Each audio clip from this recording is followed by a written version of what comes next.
वज़ीर आला रेवंत रेड्डी ने इंतबाह दिया है कि रेत की गैर कानूनी मुंतकिली में मुलविस किसी भी शख्स को बख्शा नहीं जाएगा। वज़ीर आला ने महकमा कानकनी के अहदेदारों के साथ एक आला सतह के इजलास को मुखातिब करते हुए रेत की गैर कानूनी मुंतकिली को रोकने के लिए अहदेदारों को चंद तजावीज़ और मशवरे भी दिए। उन्होंने कहा कि रेत माफिया के साथ आहनी पंजे से निपटा जाए और रेत की गैर कानूनी मुंतकिली की शिकायत वाले इलाकों के मसाइल फौरी दूर किए जाएँ। वज़ीर आला ने हैदराबाद और उसके अतराफ़ व अकनाफ रेत की गैर कानूनी मुंतकिली को रोकने के लिए हैदरा को जिम्मेदारी तफवीज़ की है। इजलास के दौरान वज़ीर आला ने ऐलान किया कि इंदिरमा मकानात की तामीर के लिए मुफ्त रेत सरबराह की जाएगी। साथ ही उन्होंने ये भी कहा कि आम शहरियों के लिए कम कीमत पर रेत की दस्तियाबी को यकीनी बनाया जाना चाहिए। बैरिस्टर असदुद्दीन ओवैसी MP व सदर कुल हिंद मजलिस इत्तेहादुल मुस्लिमीन ने कहा है कि मौजूदा हुकूमत अक़लियतों बिलखुसूस मुसलमानों को मुकम्मल नज़रअंदाज कर रही है। वो जिस रियासत तेलंगाना से आते हैं, तेलंगाना के अवाम ने BJP को 8 अरकान पार्लियामेंट दिए। ये 8 अरकान मिलकर तेलंगाना के एक प्रोजेक्ट को कौमी दर्जा नहीं दिला सके। पालमुरू रंगारेड्डी प्रोजेक्ट को कौमी दर्जा नहीं दिया गया। गोदावरी से पानी लाने का प्रोजेक्ट भी नहीं दिया गया। मेट्रो प्रोजेक्ट नहीं दिया गया। बयारम स्टील फैक्ट्री नहीं दी गई।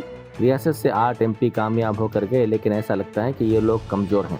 जिस रियासत से जीत कर गए वहाँ के लिए कुछ ना कर सके, इसलिए वो इस बजट की मुखालिफत में खड़े हैं।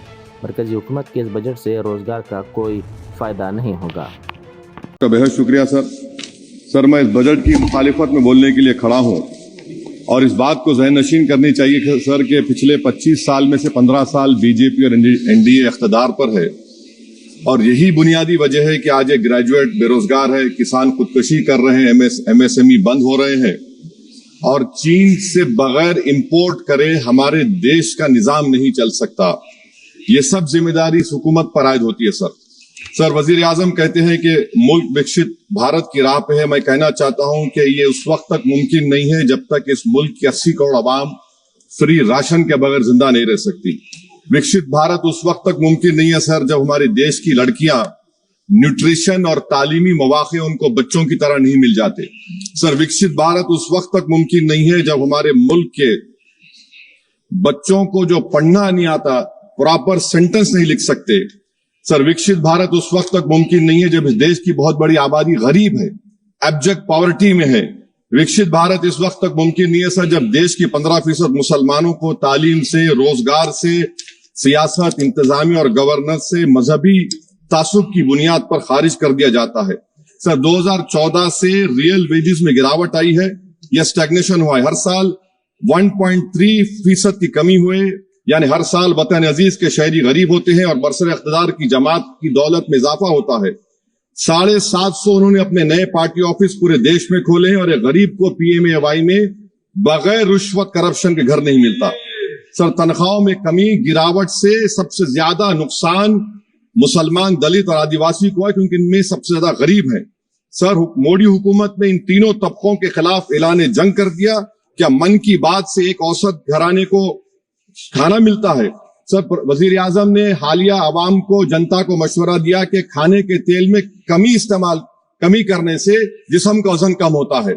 सर मगर इस हुकूमत के मोटापे का अंदाजा लगाइए कि 2014 और 22 से मोदी हुकूमत ने एडवर्टाइजमेंट के ऊपर 3260 करोड़ रुपए खर्चा किए, तो मालूम हुआ कि पुराने शहर के IS सदन पुलिस स्टेशन की हदूद में ज़ेर तामीर इमारत की दीवार गिरने से खातून राहगीर का सर फट गया और वो शदीद जख्मी हो गई। तामीराती कामों के दौरान एहतियात न बरतने की वजह से ये वाक़या पेश आया, जिसकी वजह से आवाम की जान को खतरा लाहक होता जा रहा है। जी देखिए, कल मैं जा रही थी घर का कुछ सामान ला लेंगे बोल के, मैं निकली 2 मिनट पे रास्ता है वहां पर, वो उस कंस्ट्रक्शन का काम चल रहा करते, कोई सेफ्टी नहीं रखे उन्होंने, मेरे आंग पे दीवार गिरी। दीवार गिरते के साथ ही है ना मैं उठी अपने से, मगर है ना मेरे जो खून जा रहा था, बकरा काटे वैसा खून जा रहा था। अतराफ के लोग जमा होके मेरे को बोले कि बैठो करो बोल के, फिर वो लोग भी बोले कि इतना बड़े बिल्डिंग बना रहे, कोई सेफ्टी नहीं रखे लोग, कैसे लोग हैं ये लोग। एक दिन पहले भी एक बुजुर्ग को, लेडीज के ऊपर ऐसे बंडे गिरे करे, मगर कुछ भी ना। मैं तो दोनों हाथों से सर को पकड़ ली, मुझे कुछ गुम पड़ने में समझ में नहीं आ रहा था। और मेरे ये शोल्डर है ना, डैमेज हो गया, ऐसा मेरे को कुछ समझ में नहीं आ रहा। मैं रोने लग गई, मैं क्या करूं बोल के। तो वहां से लेके जाके दवाखाने में लेके गए। दवाखाने में देख के बोले पुलिस केस होता माँ, बोले लोग वहां बोले तुम हिम्मत से उठ गए, जान है थी नहीं मालूम, नहीं रहती नहीं मालूम बोले। वहां से फिर अवेसी को लेके गए थे, मेरे को 10-12 टाके आए और बोलते सर मेरे शोल्डर तो इस कदर वो हुए और चरपटे तो बेहिसाब हो गए, मेरे सर पूरा छलनी हो गया। एक बोरी उनकी तो कुछ उनकी बोलते सो गलती इतनी बड़ी है, उन्होंने सेफ्टी नहीं रखी, मगर मेरी जान जाते जाते बच गई। मैं आज की इस मुसीबत से हूँ, क्या तकलीफ हो रही मेरे को सोने में, बैठने में, बात करने में। बात करे तो मेरे ना सर में से भल भल खून जा रहा। मेरे बच्चे परेशान, मेरे शौहर बाहर रहते परेशान, रोम राट हमारे घर में कि मम्मी अब भी निकले 2 मिनट नहीं हुआ। ऐसा कैसा घर बना रहे बोलो, दूसरों की जान की वैल्यू नहीं, कोई सेफ्टी नहीं, कुछ नहीं, क्या नहीं, किस तरह से उन्हें घर बना रहे। क्या लोग एक दिन पहले भी लोग बोले मोहल्ले के आप सेफ्टी रखो। ये ईडी बाजार रामचंद्र नगर में कल एक इंसिडेंट हुआ, जो 3rd और 4th फ्लोर का इलीगल कंस्ट्रक्शन करा रहे हैं। हमारी जो सो भाभी इधर से सौदे के लिए जा रहे थे, ऊपर से पूरी दीवार का मलबा गिरा। बस्ती के लोग यहाँ के हॉस्पिटल को लेके गए। हम IS सदन PS को कंप्लेंट करें और MLC कराए, FIR भी बुक कराए और टाउन प्लानिंग में भी हम कंप्लेंट करेंगे। बस्ती के नौजवान लोग भी इस कंस्ट्रक्शन के समाजवादी पार्टी के रुकने पार्लियामेंट इकरा चौधरी ने मरकजी बजट पर लोकसभा में कहा कि दस्तूर का आर्टिकल 38 मुल्क को वेलफेयर स्टेट के तौर पर पेश करता है। हुकूमत की जिम्मेदारी है कि बजट और उससे जुड़ी फलाही स्कीमात के जरिए इन आर्टिकल्स को हकीकत में तब्दील किया जाए। इसलिए मरकजी बजट सिर्फ आदाद और शुमार की किताब नहीं, बल्कि हुकूमत की तरजीहात और फलाही मुमलिकत के दस्तूर से जुड़ी वफादारी का आईना है। BJP will get a big slap. Very soon. Ms. Indira Chaudhary, please. धन्यवाद सभापति महोदय। आज मैं यूनियन बजट 25-26 पर अपनी बात रखने के लिए खड़ी हूँ। भारत के संविधान के आर्टिकल 38 भारत को एक वेलफेयर स्टेट के तौर पर पेश करता है और सरकार की जिम्मेदारी है कि बजट और उससे जुड़ी वेलफेयर स्कीम्स के जरिए इन आर्टिकल्स को हकीकत में लाया जाए। इसलिए यूनियन बजट सिर्फ एक आंकड़ों की किताब नहीं, बल्कि सरकार की प्राथमिकता और वेलफेयर स्टेट के संविधान से जुड़ी वफादारी का आईना है। सरकार की जिम्मेदारी है कि इकोनॉमिक पॉलिसीज, जिनमें बजट भी शामिल है, ऐसी बनाए जाए जो गैर बराबरी को कम कर सके और सबसे ज्यादा गरीब वर्ग को सहारा दे। बजट वो लाइफलाइन है जिससे शिक्षा, स्वास्थ्य, पेयजल, social security, SC ST minority, गरीबों की भलाई के लिए स्कीमें चलाई जाती है। मगर ये बजट को देखकर महसूस होता है कि ये भविष्य के निर्माण से ज्यादा हेडलाइन बटोरने का एक दस्तावेज है। इससे सबसे ज्यादा प्रभावित होने वाली वही लोग पीछे छूट रहे हैं जिन्हें सरकार के सहारे की सबसे ज्यादा जरूरत थी। वो किसान जो बढ़ती लागत से परेशान हैं, वो नौजवान जो बेरोजगारी का सामना कर रहे हैं, और वो औरतें जो निजामती रुकावटों से जूझ रही हैं, और वो गरीब जो महंगाई के बोझ के तले दबे हुए हैं। This government is proudly marketing the income tax exemption of 12 lakhs. But the question is, how many Indians even earn that much to benefit from it? Only 2.2% of Indian population pays direct taxes, whereas no relief has been given in regards to indirect taxes, the burden of which falls on everyone, especially the poor and weaker section of the society. This clearly shows that this is not an inclusive budget. GST की ऊंची दरों ने आम आदमी की कमर तोड़ दी है। जरूरत इस बात की है कि खाद्य सामग्री, दवा, स्कूल। कारवान के मजलिस रुकने असम्बली कौसर मोहिउद्दीन ने कहा है कि बैरिस्टर असदुद्दीन ओवैसी MP व सदर कुल हिंद मजलिस इत्तेहादुल मुस्लिमीन की मौसर नुमाइंदगी के नतीजे में नए राशन कार्ड्स के सिलसिले में ऑनलाइन पोर्टल शुरू कर दिया गया है। उन्होंने आवाम से इस्तेफादा करने की ख्वाहिश की है। 12 रोजे आज पीर के दिन मी सेवा पर जो हालिया में 4 दिन पहले white ration card, food security card को नया जियो रिलीज कर चंद घंटों के लिए डालकर साइट को बंद किया गया था, जिसके बाद सदर मोहतरम जनाब नखीब मिल्लत बैरिस्टर असदुद्दीन ओवैसी साहब ने जमात की जानिब से नुमाइंदगी की गई और उसके बाद 4 दिन के बाद आज पीर के दिन शाम 4 बजे से ration card, food security card का साइट फिर चालू हो चुका। ये इत्तला देने के लिए मैं हल्के कारवान के तमाम जिसके पास वाइट राशन कार्ड नहीं और जिसके पास फूड सिक्योरिटी कार्ड ना हो, वो हजरात जाकर अपनी करीबी मीत सेवा पर जाकर वहां पर जाकर ऑनलाइन करा सकते हैं। और जाते जाते जितने भी लोग हेड ऑफ द फैमिली के साथ उनके आधार कार्ड और घर का लाइट का बिल लेकर जाकर वहां पर ऑनलाइन कराए। और मीत सेवा पर जो हजरात 50 रुपए से बढ़कर अगर खून ले रहे हैं। हाईकोर्ट ने डीएससी 2008 उम्मीदवारों के सिलसिले में रियासती हुकूमत पर बरहमी का इजहार किया। अदालत ने उसके अहकामात पर अमल दरामद न करने पर बरहमी का इजहार किया। हाईकोर्ट ने रेवंत रेड्डी हुकूमत को डीएससी 2008 उम्मीदवारों को तकर्रुरात के अहकामात जारी करने की हिदायत दी। हाईकोर्ट ने इस माह की 3 तारीख को रेवंत रेड्डी हुकूमत की जानिब से अहकामात पर अमल आवरी न करने पर नाराजगी का इजहार किया। 17 फरवरी तक 1382 डीएससी 2008 उम्मीदवारों को तकर्रुरात के अहकामात जारी करने की हिदायत दी गई। पेद्दापल्ली जिले के मंथनी जूनियर कॉलेज के मैदान में कराटे सीखने वाले तकरीबन 30 बच्चे, सुबह चहलकदमी करने वाले अफराद और खिलाड़ी शहद की मक्खियों के हमले में शदीद जख्मी हो गए। कॉलेज के मैदान में दरख्तों पर शहद की मक्खियों के छत्ते थे, लेकिन अचानक शहद की मक्खियों ने कराटे सीखने वाले लड़कों पर हमला कर दिया। इसी दौरान मुतासरीन ने बताया कि जब आसपास के लोगों ने लड़कों को बचाने की कोशिश की तो शहद की मक्खियों ने उन्हें भी जख्मी कर दिया। तेलंगाना में बियर की कीमतों में 11 फरवरी से 15% का इजाफा किया गया है। इस सिलसिले में अहकामात पीर को प्रिंसिपल सेक्रेटरी SAM रजवी की जानिब से जारी किए गए।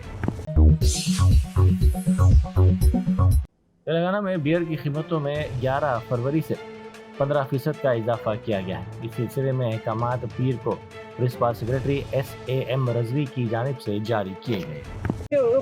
पूरा टोटली डिस्टर्ब कर रहा। मैं सैयद नगर में रहता हूँ, इसका बोर्ड का है रोड के ऊपर, पूरा जाके देखो। और एक चलो ट्रैफिक वालों को बैठने करने का दिए।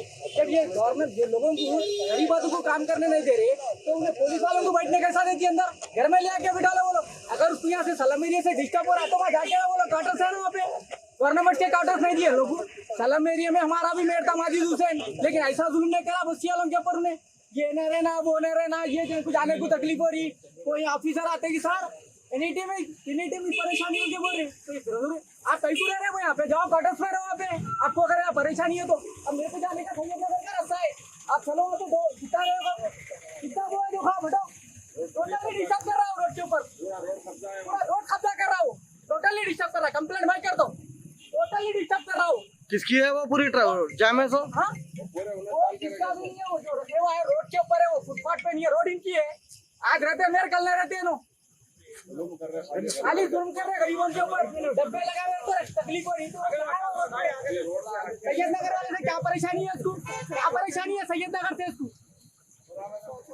मालूम सैयद नगर बोला मुसलमानों के उठा लेते वक्त अम्मा वो अम्मा ये अम्मा करके आती, बोला नगर से उठाने लेती तू, बोला नगर में मुसलमान नहीं है। सैयद नगर की बात क्यों कर रही तू? ये पाकिस्तान है, ये पाकिस्तान है। सैयद परेशानी है तेरे को, ये टाइम नहीं है, हर टाइम इसका ये चुराना है। सैयद नगर के लोग ऐसा है वैसा है, ऐसा उधर क्या कर रहे हैं तेरे को? सैयद नगर वाले क्योंकि तकलीफ दे रहे, तकलीफ दे रहे। तू हमारे को दे रही, हमारे सैयद नगर को जाने की रोड है टोटली ट्रैफिक की गाड़ी, पुलिस की गाड़ी ठहरी हुई है।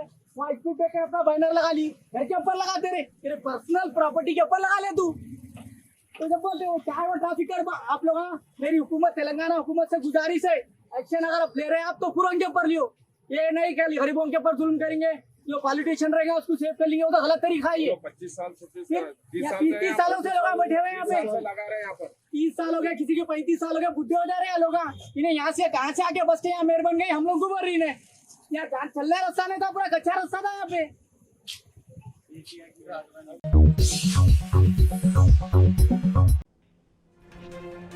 क्या चीफ मिनिस्टर रेवंत रेड्डी की कांग्रेस हुकूमत रियासत में अक़लियती तलबा की ट्यूशन फीस, जिसको फीस रियम्बर्समेंट का नाम दिया गया है, ख़त्म करना चाहती है। जारिया तालीमी साल 2024-25 के दौरान 1,21,605 तलबा ने RTF स्कीम के तहत दरख्वास्तें दी। एक तालिब इल्म की दरख्वास्त भी मंजूर नहीं की गई, जबकि तालीमी साल के अख्तिताम को सिर्फ 2 माह का अरसा रह गया है। इसी तरह गुज़िश्ता तालीमी साल भी 2023-24 के दौरान 1,54,725 अक़लियती तलबा ने RTF स्कीम के तहत दरख्वास्तें दाखिल की थी। सिर्फ 40 तलबा के लिए रकम मंजूर की गई। इसी तरह 2 साल के दौरान 2,76,530 अक़लियती तलबा ने RTF स्कॉलरशिप के लिए दरख्वास्तें दी, तो 40 तलबा की दरख्वास्तों को ही मंजूर किया गया। ऑटो ड्राइवर्स साबिक़ रियासती वज़ीर व BRS कायद हरीश राव को मुफ्त बस की वजह से अपनी परेशानियों के बारे में बताते हुए रो पड़े। उन्होंने कहा कि रियासती हुकूमत की जानिब से ख़वातीन के लिए मुफ्त बस खिदमात के आगाज़ के बाद से उनको परेशानियों का सामना करना पड़ रहा है। उन्होंने कहा कि वो अपने बच्चों की स्कूल फ़ीस भी अदा नहीं कर पा रहे हैं, साथ ही घर का किराया देने से भी वो कासिर हैं। हैदरा का प्रजावानी प्रोग्राम मुनक़िद किया गया। इस प्रोग्राम के मौके पर पार्कों के तहफ़्फ़ुज़, सड़कों के बीच बनाई गई दीवारों को हटाने, तालाबों के FTL की हद मुक़र्रर करने की तजावीज़ और शिकायत मौसूल हैं। बाज़ अफराद ने कहा कि उनके प्लॉट्स के साथ साथ अवामी मक़ामात के लिए मखसूस अराज़ियात पर बाज़ अफराद कब्ज़े कर रहे हैं। ये प्रोग्राम गुज़िश्ता रोज़ मुनक़िद किया गया, जिसमें 64 शिकायत मौसूल हैं। इन शिकायत पर मौके पर ही मुतल्लिक़ा अहदेदारों से बातचीत की गई। गूगल और सर्वे ऑफ इंडिया के नक्शों का मवाजना किया गया और मसाइल की यकसुई के लिए ज़रूरी इक़दाम करने की हिदायत हैदरा के कमिश्नर रंगनाथ ने जारी की। सोयाबीन के किसानों की ताईद में दिल्ली में महाविकास अघाड़ी के अरकान पार्लियामेंट ने एहतजाज किया। उन्होंने अपने एहतजाज के दौरान सोयाबीन के किसानों की मदद करने मरकजी हुकूमत से मुतालबा किया और शदीद नारेबाजी की। मस्जिद अली अल मुर्तज़ा की इफ्तिताही तक़रीब के सिलसिले में तांडूर में अहम इजलास मुनक़िद किया गया, जिसका उन्वान अइम्मा व मौज़नीन की अहमियत और उनकी जिम्मेदारियाँ दिया गया था। मौलाना हाफिज़ डॉक्टर अहसन बिन मोहम्मद अल हमूमी ने सदारत की। इस मौके पर पहली मरतबा तांडूर की 52 मसाजिद में खिदमात अंजाम देने वाले अइम्मा व मौज़नीन को बाइख्तियार और खुद मुख्तफ़ी बनाने के साथ साथ उनके माशी इस्तेहकाम की गर्ज से ASGMK ट्रस्ट की जानिब से तमाम अइम्मा व मौज़नीन में मकानात बनाने के लिए अराज़ी की तक़सीम की गई। इस इजलास में मुल्क और रियासत तेलंगाना के मुक़्तदर उलमा कराम और सरकर्दा शख्सियात ने शिरकत करते हुए खिताब किया। गिड्डम प्रसाद कुमार स्पीकर असम्बली के अलावा तिरुपति रेड्डी इंचार्ज कोड़ंगल कांग्रेस, P मनोहर रेड्डी, सैयद अज़मतुल्ला सदरनशीन वक्फ बोर्ड और मोहम्मद फ़हीम कुरैशी सदरनशीन तिमरिस ने भी इस प्रोग्राम में शिरकत की। बैरिस्टर असदुद्दीन ओवैसी MP व सदर कुल हिंद मजलिस इत्तेहाद मुस्लिमीन की हिदायत पर याकूतपुरा के मजलिसी रुकन असम्बली जाफर हुसैन मेराज ने दबीरपुरा के मुख्तलिफ इलाकों में कब्रिस्तानों की सफाई का काम करवाया। उन्होंने इन कामों का मुआयना किया। टेंडर 6 फरवरी को खोला गया और अगले ही दिन काम शुरू हो गया। अल्हम्दुलिल्लाह 10 फरवरी है, शब बारात का काम तेज़ी से चल रहा है। जैसा मैंने आपको बताया था कि 6 फरवरी को GHMC की तरफ से क़ब्रिस्तान साफ़ सफाई का टेंडर ओपन हुआ। 7 तारीख़ से लेके तमाम याकूतपुर असम्बली कॉन्स्टिट्यूंसी के क़ब्रिस्तान अल्हम्दुलिल्लाह साफ़ सफाई हो रहे हैं। तकरीबन क़ब्रिस्तानों की साफ़ सफाई 10 तारीख़ तक मुकम्मिल हो गई है। अभी चूँकि 13 तारीख़ को शब बारात है और हमारे हाथ में 3 दिन है, तो इंशाल्लाह कल परसों हम वापस पूरा चेक करके कहाँ पे क्या है, अगर फ़र्ज़ करो झाड़ी बढ़ी हुई है तो झाड़ी को उठाने लगाएंगे, और अगर फ़र्ज़ करिए कुछ काम बाकी रह गया वो कराएंगे, और जहाँ पर भी वाइट वॉश है वो भी कराएंगे। मैं अभी दबिलपुरा बड़ा क़ब्रिस्तान का इंस्पेक्शन कर रहा हूँ और हमारी जमात के तमाम कारपोरेटर्स, सदर, मोतमदीन, एक्टिव वर्कर सारे के सारे अब की मरतबा काफ़ी दिलचस्पी लेके क़ब्रिस्तानों के अंदर अपनी न सिर्फ ज़िम्मेदारी से क़ब्रिस्तानों को साफ़ कराए हैं, बल्कि जो सैयद गुलाम अफजल बियाबानी खुसरो पाशा सदर नशीन तेलंगाना हज कमेटी ने Mohammed Sajjad Ali executive officer TGHC के साथ doctor MCR HRD Jubilee Hills में रियासती हज इंस्पेक्टर्स के कंप्यूटर पर मबनी टेस्ट सिलेक्शन का मुआयना किया। इस मौके पर Mohammed Laiq member TGHC, doctor Mohammed Kashif Hussain research officer scientist III, national research institute of Unani medicine Hyderabad, Irfan Sharif AEO TGHC और दीगर मौजूद थे। सदर अमेरिका डोनाल्ड ट्रंप ने पीर के रोज एक डेडलाइन जारी करते हुए इंतबा दिया कि अगर गजा में तमाम यरगमालियों को आइंदा हफ्ते 12 बजे दोपहर तक रिहा नहीं किया गया तो जंग बंदी ख़त्म कर देनी चाहिए। उन्होंने कहा कि मैं कहूँगा कि इसे मनसूख कर दें और तमाम माहदे ख़त्म कर दें, फिर जो होना है होने दें। अगर वो यरगमालियों को वापस नहीं करते तो जंग बंदी ख़त्म कर दी जाएगी। गच्चीबौली में ट्रैम्पोलियन पार्क रोड पर एक खानगी स्कूल की बस और एक प्राइवेट ट्रैवल्स की बस के दरमियान तसादुम हुआ। मुसाफिरीन ने तशवीश का इजहार करते हुए कहा कि स्कूल बसों को असल सड़क पर पार्क किया जा रहा है, जिसकी वजह से ट्रैफिक जैम हो रही है। ट्रैम्पोलियन पार्क रोड के करीब वाक़े यूटर्न को हादसात का आम मुकाम करार दिया जा रहा है, जहां पर उमूमन हादसात पेश आ रहे हैं। लोकसभा में कायद अपोजिशन राहुल गांधी आज अचानक वरंगल का दौरा कर रहे हैं। वो आज शाम वरंगल पहुंचेंगे। राहुल गांधी शाम 5:30 बजे हैदराबाद से हेलीकॉप्टर के जरिए हन्नमकुंडा पहुंचेंगे। शाम 5:30 बजे वो एक होटल में कुछ देर आराम करेंगे। राहुल गांधी सुबह 7:30 बजे ट्रेन से तमिलनाडु के लिए रवाना हो जाएंगे। फ्रांसीसी सदर एमानुएल मैक्रोन ने ट्वीट किया। उन्होंने अपने ट्वीट में वज़ीर आज़म मोदी को खुशामदीद किया। उन्होंने कहा कि मेरे दोस्त नरेंद्र मोदी अजीज़ GID विंस में आपसे मिलकर खुशी हुई। AI एक्शन समिट के लिए तमाम हमारे शराकतदारों को खुशामदीद। आइए काम का आगाज करें। Germanten super speciality hospital national award winner doctor Mir Jawad Zar Khan, German trained senior orthopaedic surgeon and director, माहिर डॉक्टर्स डॉक्टर वासिफ आजम और doctor Bharavi Chanduri, senior cardiologist और दीगर डॉक्टर्स नुमाया खिदमत अंजाम दे रहे हैं। Robotic surgery, advance cath lab, MRI, operation theatre, ICU, 2D ultrasound जैसी सहूलियात से आरास्ता कॉर्पोरेट लेवल हॉस्पिटल। वाजबी फीस में हर मर्ज से शिफायाबी के लिए Germanton super speciality hospital, Attapur.